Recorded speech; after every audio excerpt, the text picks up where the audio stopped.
Praise the Lord. கர்த்தராகிய இயேசு கிறிஸ்துவின் நாமத்தினாலே நான் உங்களை வாழ்த்துகிறேன். இன்றைய தினத்திலே உபவாசத்தை குறித்த ஒரு தெளிவான பார்வையை நாம் பார்க்க போகிறோம். உபவாசம் என்ற வார்த்தை சமஸ்கிருத வார்த்தை. இது 2 வார்த்தைகள் இணைவது மூலமாக கிடைக்கக்கூடிய ஒரு வார்த்தை. அதாவது உப மற்றும் வாசம். உப கூட்டல் வாசம், உபவாசம். உப என்பதற்கு அருகில், பக்கத்தில், சமீபத்தில், நெருக்கத்தில் என்று அர்த்தம். வாசம் என்பது வசிப்பதை, தங்குவதை குறிக்கிறது. யாருக்கு பக்கத்தில்? தேவனுக்கு பக்கத்தில், சமீபத்தில், நெருக்கத்தில் வசிப்பதுதான் உபவாசம். அதாவது மற்றவற்றை தூரமாக்கி தேவனுக்கு பக்கத்தில், நெருக்கத்தில், சமீபத்தில் வசிப்பதுதான் உபவாசம். பழைய ஏற்பாட்டு காலத்தில் பிரதான ஆசாரியனுக்கு எபிரேயத்தில் கோஹேன் காடோல் என்ற எபிரேய வார்த்தைக்கு நெருங்கி வருபவன், யாரிடத்திலே? தேவனிடத்திலே நெருங்கி வருபவன் என்று அர்த்தம். அதே போல உபவாசத்தின் மூலம் தேவனிடத்திலே நெருங்கி வரலாம் என்பதை இந்த வார்த்தை குறிக்கிறது. இந்த உபவாசம் தமிழில் நோன்பு, விரதம், உண்ணாவிரதம், உண்ணா ஒளிகை, ஆங்கிலத்தில் ஃபாஸ்டிங் மற்றும் முக்கியமாக எபிரேயத்தில் சோம் என்றும் கிரேக்கத்தில் நெஸ்டியோ என்றும் அழைக்கப்படுகிறது. இந்த உபவாசத்தை குறித்த கூடுதல் தகவல்களை நாம் இனிமேல் பார்க்க போகிறோம். உபவாசம் என்பது மாம்சம் சுருங்கி ஆவி விரிவடையக்கூடிய நிலைமைக்கு உபவாசம் என்று பெயர். மாம்சம் சுருங்கி ஆவி விரிவடைவதுதான் உபவாசம். உபவாசமும் ஜெபமும் ஒன்றோடு ஒன்று இணைந்தே இருக்கும். உபவாசம் ஜெபத்தினால் மாத்திரமே முழுமையடைகிறது. சுய ஒழுக்கமுள்ளவர்களால் மாத்திரமே உபவாசத்தை சரியாக கடைபிடிக்க முடியும். உபவாசம் இருக்க வேண்டுமென்றால் மனதை முதலாவது கட்டுப்படுத்த வேண்டும். உணவு கட்டுப்பாடு என்பது வேறு, உபவாசம் என்பது வேறு. உபவாசம் என்பது ஆத்தும ரட்சிப்பு தான் உபவாசம். உபவாசத்தின் போது தேவனை குறித்த உளக்காட்சிகள் உள்ளத்தில் வந்து கொண்டே இருக்கும். உபவாசம் இருந்தால் சிந்தை உன்னதத்தை, உயர்ந்தவரை, உன்னதமானவரை நோக்கித்தான் இருக்க வேண்டுமே தவிர உலகத்தை நோக்கி கண்டிப்பாக இருக்கக்கூடாது. உபவாசத்திற்கு நேரம் முன்குறித்து, அதாவது காலத்தை முன்குறிக்க வேண்டும். முன்குறித்து தான் செயல்பட வேண்டும். உபவாசத்தினால் வல்லமையை, வரங்களை, பதில்களை, ஜெயங்களை பெற்றுக்கொள்ளலாம். உயிர் காக்கும் உயிர் கவசம்தான் உபவாசம். உபவாசம் இருக்கும் பொழுது நமக்கு உபவாசமானது தெளிவை, திசையை, வல்லமையை, எதிரிகள் மேல் ஜெயத்தை, தெய்வத்தின் மன்னிப்பை, தெய்வத்தின் சந்திப்பை, ஒரு ஆத்தும சுத்திகரிப்பை உபவாசம் கொண்டு வரும்.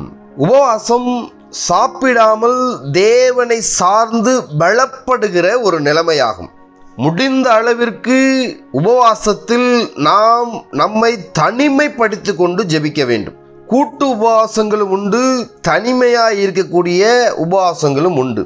உபவாசம் மறைந்திருக்கும் தீமையிலிருந்து நம்மை பாதுகாக்கும். லௌகீக காரியங்களிலிருந்து, அதாவது உலக காரியங்களிலிருந்து ஒதுங்கி கர்த்தரிடத்தில் நெருங்கி வர உதவுவது உபவாசம். ஆன்மீகத்தில், ஆவிக்குரிய வளர்ச்சியில் ஆன்மீக நுண்ணறிவு பெற உபவாசம் தேவை. தேவன் மீது நமக்கிருக்கும் நம்பிக்கையை, விசுவாசத்தை புதுப்பிப்பது உபவாசம். நம்மில் இருக்கும் சில தேவையில்லாத காரியங்களை விட்டு விலக்கி வைப்பது உபவாசம். உபவாசம் இருப்பது என்பது பெருமையான காரியம் அல்ல. அது தேவனிடத்தில் நாம் சேர்வதற்கான நம்மை நாமே தாழ்த்துகிற ஒரு தாழ்மையான காரியம். தாழ்மையுள்ளவனுக்கோ தேவன் கிருபை அளிக்கிறார், பெருமையுள்ளவனுக்கு தேவன் எதிர்த்து நிற்கிறார்.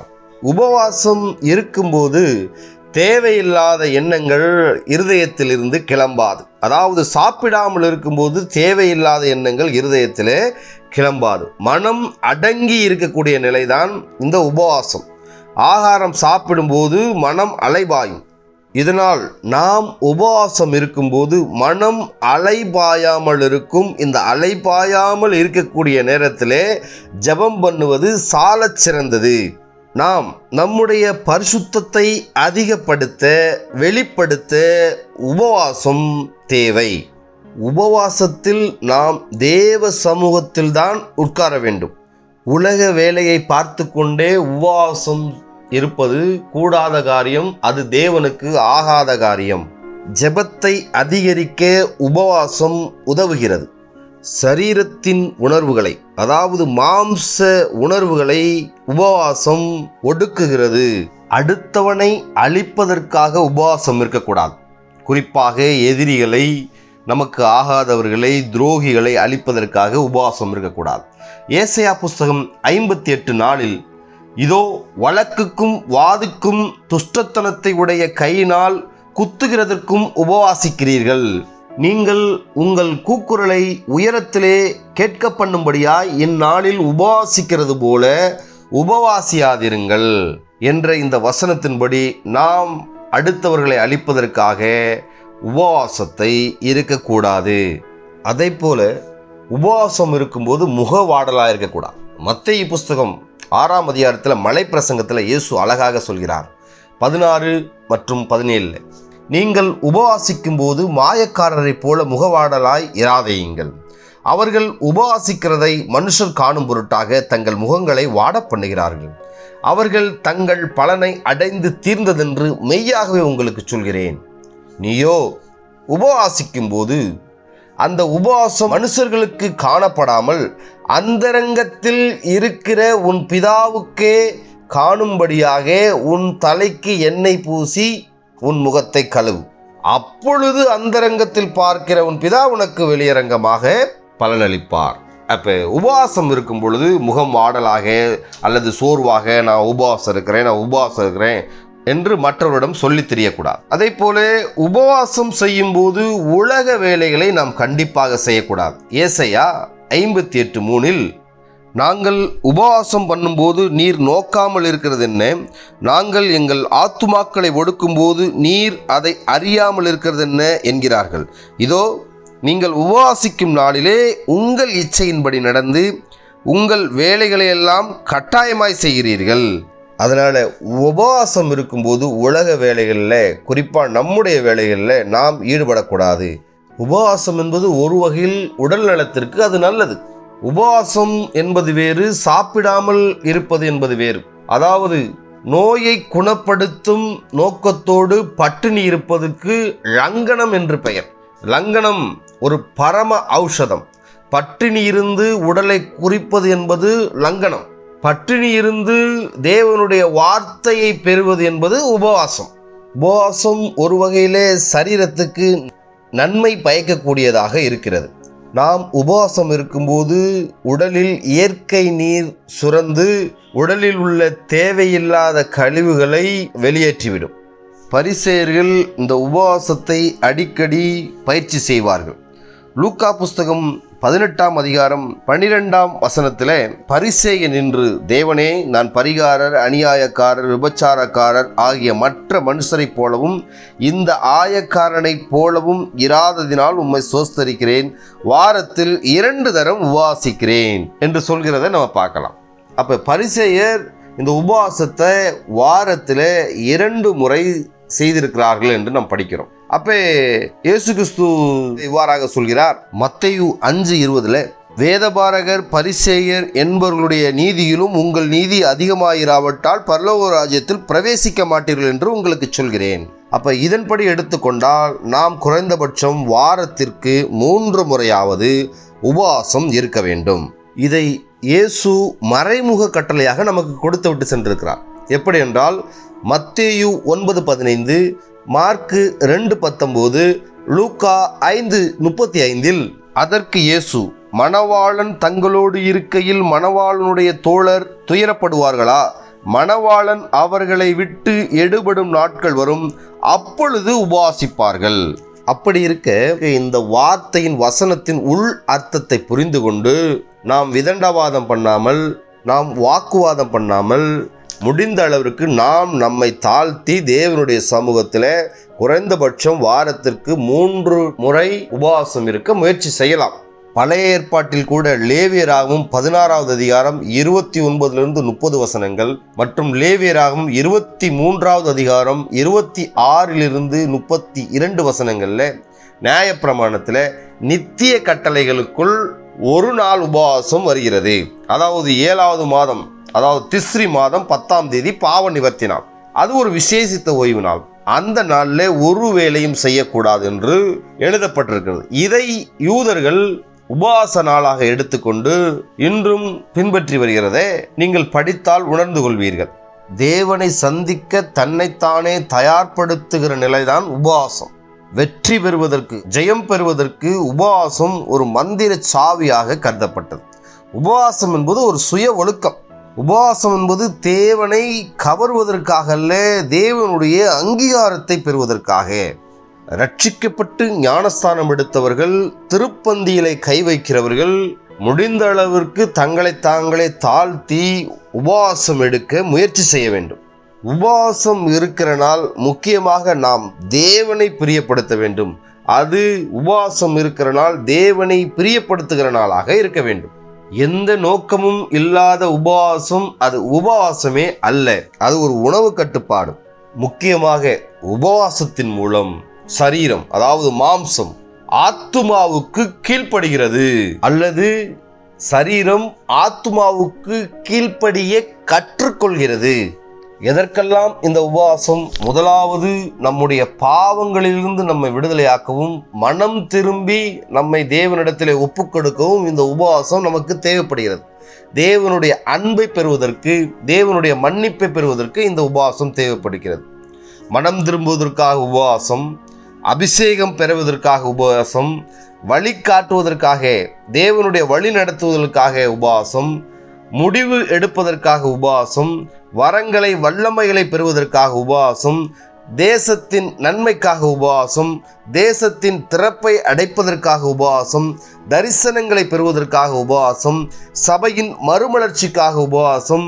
ஒரு ஆபத்தான காலங்களிலே நாம் நம்மை தாழ்த்தி இருப்பது இந்த உபவாசம். இந்த உபவாசமானது பயனுள்ளது, பிரயோஜனம் உள்ளது.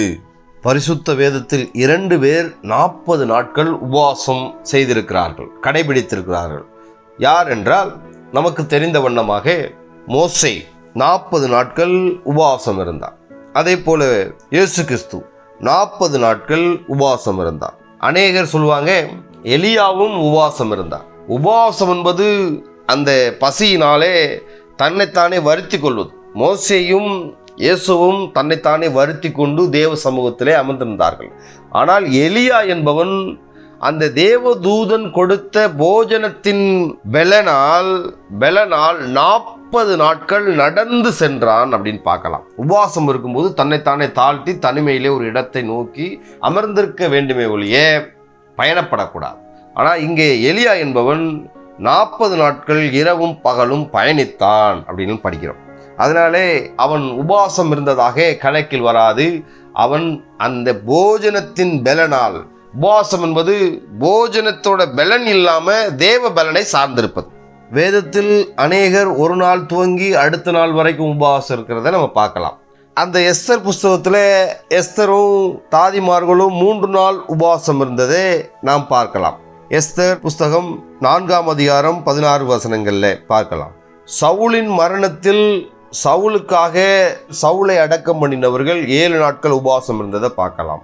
தானியேல் 21 நாட்கள் உபவாசம் இருந்ததை பார்க்கலாம். தாவீது 2 சாமுவேல் 12:16 அந்த தன்னுடைய பத்சேபாளுக்கும் தனக்கும் பிறந்த பிள்ளை மரிக்காமல் இருப்பதற்காக உபவாசம் இருந்ததை பார்க்கலாம். அடுத்து இந்த யோசாபாத் கர்த்தரை தேடுவதற்கு 1 நாள் உபவாசம் தேசத்தில் அறிவித்ததை பார்க்கலாம். 2 நாளாகவும் 23. அடுத்து ஆகாப் தன்னைத்தானே தாழ்த்தி உபவாசம் செய்து இரட்டை போர்த்தி கொண்டு தனக்கு வருகிற தண்டனையை தள்ளி போட்டதை 2 ராஜாக்கள் புஸ்தகம் 21ஆம் அதிகாரம் 12 வசனங்கள்ல நம்ம பார்க்கலாம். அடுத்து எஸ்ரா புஸ்தகம் 8:21 அகாவா நதி அண்டையிலே உபவாசம் இருந்ததை அவர்கள் பார்க்கலாம். நெகேமியா 1:4 நெகேமியா 9:1 2 உபவாசங்களை குறித்து நம்ம பார்க்கலாம். யோனா மூலியமாக அந்த நினிவே பட்டணமே விலங்குகளும் மக்களும் சேர்ந்து உபவாசம் இருந்ததே யோனா புஸ்தகம் 3:5 பார்க்கலாம். அதனால தேவன் இந்த நினிவேக்கு வரக்கூடிய தண்டனையை தேவன் தள்ளி வச்சதை நம்ம பார்க்கலாம். அடுத்து புதிய ஏற்பாட்டில் யோவானுடைய சீசர்களும் பரிசேயரும் உபவாசம் இருந்ததே மார்க் 2:18 லூக்கா 5:33 பார்க்கலாம். பிறகு புதிய ஏற்பாட்டில் அன்னாள் என்ற 84 வயதான அந்த விதவையான பெண் உபவாசம் இருந்து ஜெபித்து கொண்டு வந்ததை நம்ம பார்க்கலாம். அடுத்து லூக்கா 18:12 வசனத்தில் அந்த பரிசேயன் ஆயக்காரன் நிகழ்ச்சியிலே பரிசேயன் பெருமையாக உபவாசத்தை குறித்து பேசுகிறத பார்க்கலாம். அடுத்து முக்கியமாக அப்போஸ்தலர் 10:31 கொர்நேலியு உபவாசித்து ஜெபித்த போது அவனுக்கு பதில் கிடைத்ததை பார்க்கலாம். பவுல் அநேகந்தரம் உபவாசித்ததை பார்க்கலாம். அப்போ உபவாசம் என்பது அநேக பரிசுத்தவான்கள் இருந்திருக்கிறாங்க. உபவாசத்தின் மூலம் ஒரு பதிலை பெற்றுக்கொண்டிருக்கிறாங்க, ஜெயத்தை பெற்றுக்கொண்டிருக்கிறாங்க. உபவாசம் ரொம்ப முக்கியமானது. பிசாசை ஜெயிக்க நமக்கு கண்டிப்பாக உபவாசம் தேவை. குறிப்பாக மத்தேயு புஸ்தகம் 17:21 இந்த ஜாதி பிசாசு ஜெபத்தினாலும் உபவாசத்தினாலுமே அன்றி மற்ற எவ்விதத்தினாலும் புறப்பட்டு போகாது என்றார். அப்போ பிசாசின் வல்லமைகளை முறியடிக்கணும், அசுத்தாவின் கிரியைகளை செயல்படாமல் தடுக்கணும் அப்படின்னா ஒரு ஜெபத்தோடு கூடிய உபவாசம் கண்டிப்பாக தேவை. கடைசியாக நாமும் உபவாசம் இருந்து உன்னதமானவரை தரிசிப்போம். உபவாசம் இருந்து தரிசனங்களை பெற்றுக்கொள்வோம். கர்த்தர் தாமே உங்களை ஆசீர்வதிப்பாராக. ஆமேன்.